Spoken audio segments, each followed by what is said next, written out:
गडी दिसायला दिसतो बारका असा काठी आणि तो लय पोचलेला आहे, लय पोचलेला. अजित पवार म्हणजे थेट बेधडक बिनधास्त.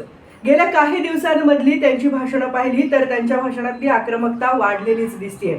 आणि म्हणूनच अहमदनगरमधले महायुतीचे उमेदवार डॉक्टर सुजय विखे पाटील यांच्या प्रचारासाठी गेले असताना अजित पवार यांनी महाविकास आघाडीचे उमेदवार निलेश लंके यांना आपल्या भाषणातून थेट इशाराच दिलाय. अरे निलेश बेटा, शिकतोय त्या शाळेत सगळं मस्त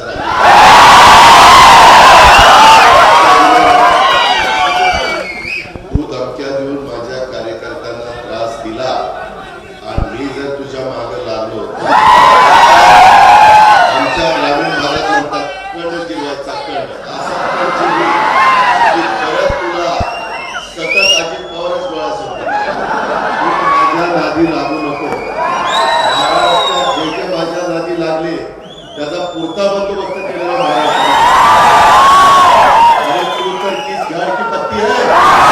गेल्या काही दिवसांमधली विशेषतः बारामती मतदारसंघातलं मतदान झाल्यानंतरची जर अजित पवारांची भाषणं पाहिली तर ही आक्रमकता, हा बेधडकपणा वाढलेला दिसतोच आहे. पण त्याचबरोबर भर प्रचार सभेमध्ये अनेक भावनिक मुद्द्यांना हात घालत त्यांनी आपल्या मनातले सलही बोलून दाखवलेत.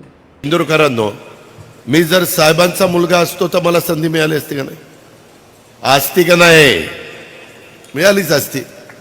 फक्त आम्ही त्यांच्या मुलगा नाही म्हणून मला संधी नाही. हा कसा न्याय? शिरूर मतदारसंघातून राष्ट्रवादी पवार गटाचे उमेदवार डॉक्टर अमोल कोल्हे यांना पराभूत करण्याचा चंग अजित पवार यांनी बांधलाय. शिरूरच्या सभेत अजित पवारांनी भावनिक होत काका शरद पवारांवर थेट निशाणा तर साधलाच, पण कुणीतरी कुणाला तरी संधी देतच असं म्हणत यशवंतराव चव्हाणांनी शरद पवारांना कशी संधी दिली याच्या आठवणीही सांगितल्या. आम्हाला आजी आजोबा सांगायचे की बाबा का तर हा इतका तरुण मुलगा, लग्न पण न झालेला, पण चव्हाण साहेब म्हणले एक जागा कमी झाली तर काय बिघडत नाही, काँग्रेसच्या 200 जागा निवडून येतात.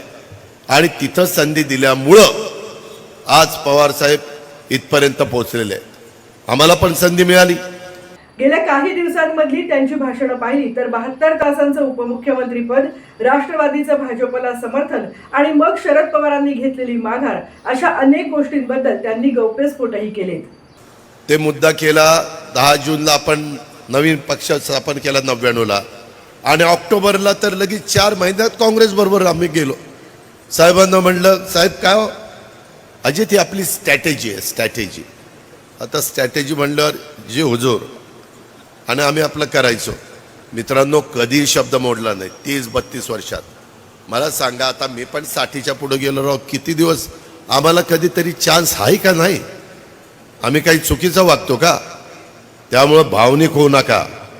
तुमचे प्रश्न तुम्ही बारामतीच्या पण लोकांना विचारा. आम्हाला पवारसाहेब आमचं दैवत आहे त्याबद्दल दुमत नाही, परंतु प्रत्येकाचा काळ असतो. कुठंतरी 80 वर्षाच्या पुढं गेल्यानंतर नवीन लोकांना संधी द्यायला पाहिजे. केंद्रकरांनो, मी जर साहेबांचा मुलगा असतो तर मला संधी मिळाली असती का नाही? असती का नाही? मिळालीच असती. फक्त आम्ही त्यांच्या मुलगा नाही म्हणून मला संधी नाही. एकूणच अजित पवारांच्या या बेधडक वक्तव्यांमुळे प्रचारातली रंगत मात्र वाढतीये हे नक्की.